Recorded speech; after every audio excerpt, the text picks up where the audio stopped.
May I share a personal story with you?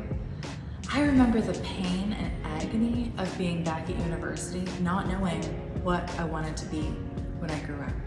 I remember going down to the guidance office and filling out a barrage of forms and personality assessments, the results of which showed shortly thereafter that it was clear. 1, I should be a detective. 2, a stand-up comedian. Or 3, a keynote speaker. Well, I am terrified of the dark and loud noises, so I think that 1, that pretty much rules out any and all police work. 2, I may laugh at my own jokes, but I don't know that that qualifies me to be a full-time stand-up comedian. And 3, at the age of 20, all I could think was, I haven't even done anything yet. What on earth would I speak about as a keynote speaker? Fast forward to 2015, when I started a boutique creative agency designed to offer branding and social media marketing to small, medium businesses.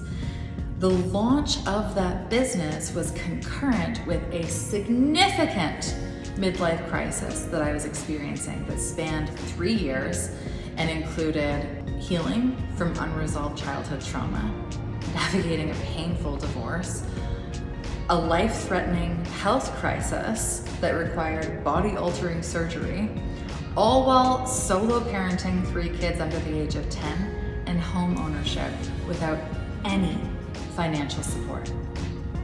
Interestingly, every time my business partner and I sat down with a new client, a funny thing happened.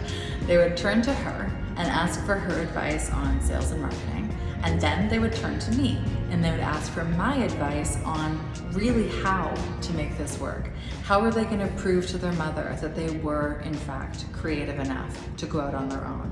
How are they going to prove to their husband that their work was, in fact, not a hobby and something that deserved to be taken seriously? How are they going to prove to themselves that they were, in fact, smart enough, good enough, and worthy of living out their unique dreams? They wanted help telling their unique story while breaking free from the self-sabotaging patterns that had kept them stuck in the past to those stories and expectations that somebody else had laid out on their behalf. Following that natural nudge and inclination to not only encourage, but to empower people to really live genuinely, live joyfully, and in deep integrity with their own values across their work, life, love, I accidentally became a life coach. Fast forward again to right here, right now. I have built an international speaking and coaching platform, published 2 best-selling books, and built a life I don't need or even want a vacation from. Every failed relationship, every setback, obstacle, challenge, every limiting belief or decision that I experienced in the past is exactly what I needed to bring me to this moment right now.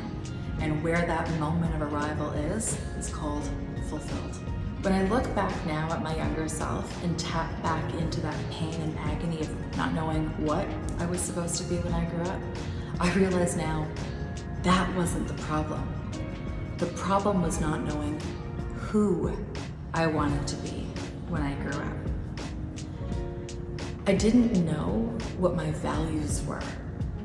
I didn't know what my core gifts and virtues were. I didn't know how to embrace and accept them either.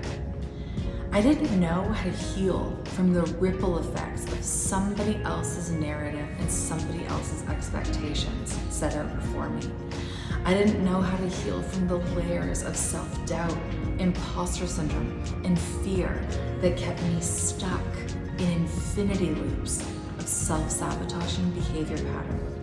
But I do know now, and I help other people do the same thing. When I look back now at my younger self and tap back into that pain and agony of not knowing what I wanted to be, I realized that not knowing what I wanted to be wasn't the problem. The problem was not knowing who I wanted to be. I didn't know then what my values, virtues, and core gifts were. I didn't know how to accept or embrace what those gifts, values, and virtues were.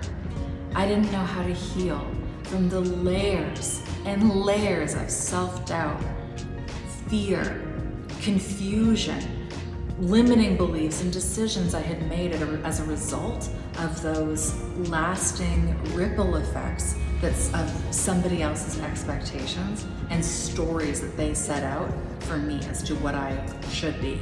Trying to figure out what I should be based on all those old narratives of the past kept me stuck in these infinity loops of self-sabotaging behavior patterns.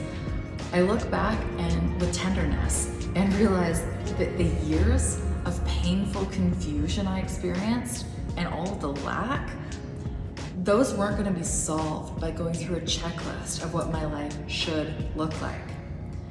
The solution would come from confronting and resolving those fears, the fears of living beyond the way it was and had always been, living beyond the stories and expectations that somebody else had established on my behalf, and allowing myself to dwell in the excitement of possibility of what could be, of how beautiful it could feel to become who I was, who I already was in my wildest dreams. Now, as a strategic life coach, author, and speaker, I help people around the world end self-sabotaging behavior patterns and fulfill their soul's purpose to truly become the version of themselves they can't stop dreaming about.